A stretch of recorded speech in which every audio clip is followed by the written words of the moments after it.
विचार नहीं है। और भगवान परशुराम इसलिए नहीं है कि केवल अक्षय तृतीया पर उनकी जयंती मना ली जाए, बाकी 364 दिन भगवान परशुराम को भुला दिया जाए, इसलिए भगवान परशुराम नहीं है। भगवान परशुराम हम सबके कण कण में विराजमान हैं, इस सृष्टि के कण कण में विराजमान है। वो भगवान परशुराम है, वो भगवानों के भी भगवान हैं। क्यों भगवानों के भगवान हैं? वो नहीं होते तो राम राम नहीं कहलाते और कृष्ण कृष्ण नहीं कहलाते, दोनों भगवान नहीं कहलाते। भगवान श्री कृष्ण को जो सुदर्शन चक्र प्रदान किया, वो प्रदान करने वाले भगवानों के भगवान भगवान परशुराम ही थे। और तभी वो भगवान श्री कृष्ण बन पाए, नहीं तो बीचे में कोई मामला गंभीर हो जाता है। भगवान राम इसलिए भगवान राम बन पाए क्योंकि सीता स्वयंवर में भगवान परशुराम के हाथों कोई कार्यक्रम नहीं हो पाया, नहीं तो भगवान राम नहीं बन पाते।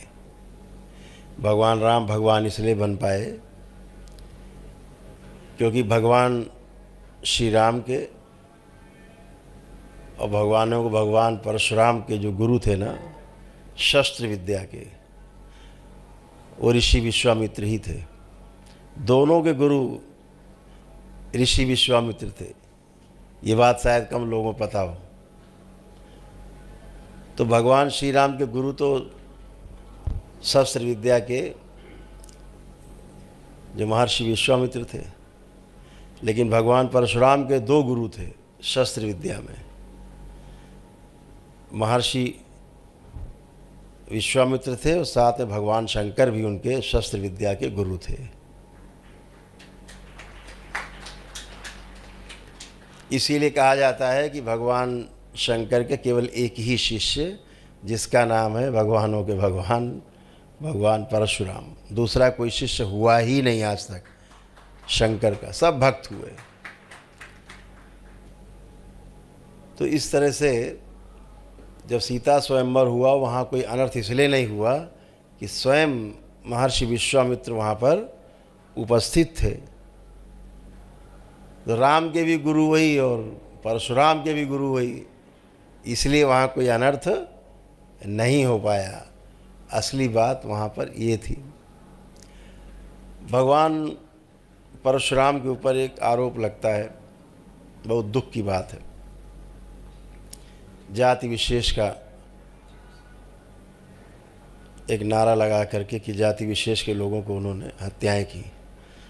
दरबार के देखे, चूँकि दरबार स्मृति पे ही काम करता है,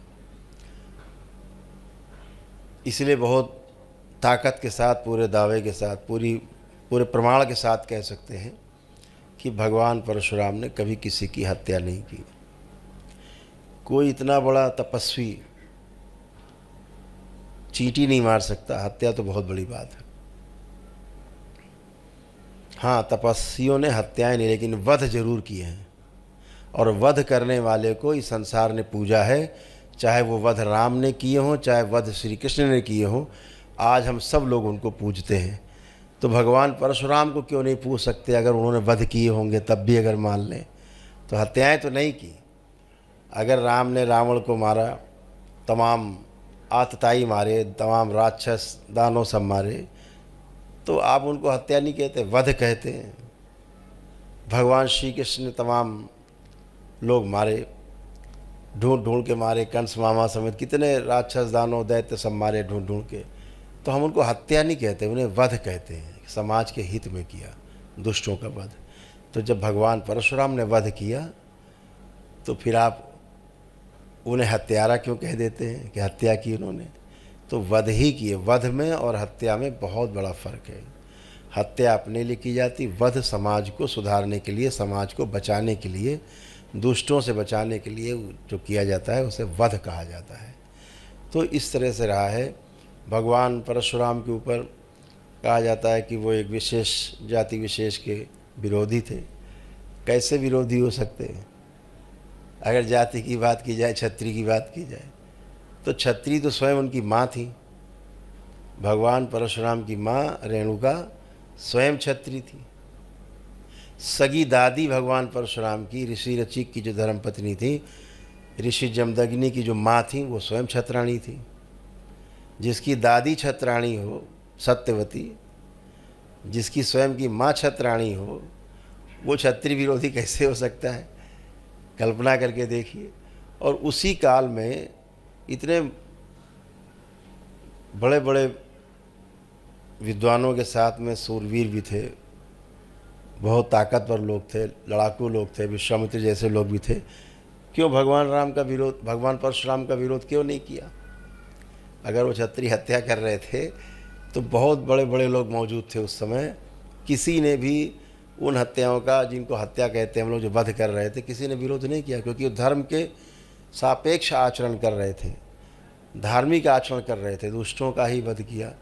अगर दरबार के नियम से देखें, अगर दरबार के जो रोज़ का कार्यक्रम होता है, आप जिसको रोज़ झेलते हैं, रोज़ भोगते हैं, उसके बाद दरबार आकर के आप स्वस्थ होते हैं, स्मृतियों से छुटकारा पा करके, आप स्वयं देखिए कितनी कितनी खराब खराब स्मृतियों से आप गुजरते हैं।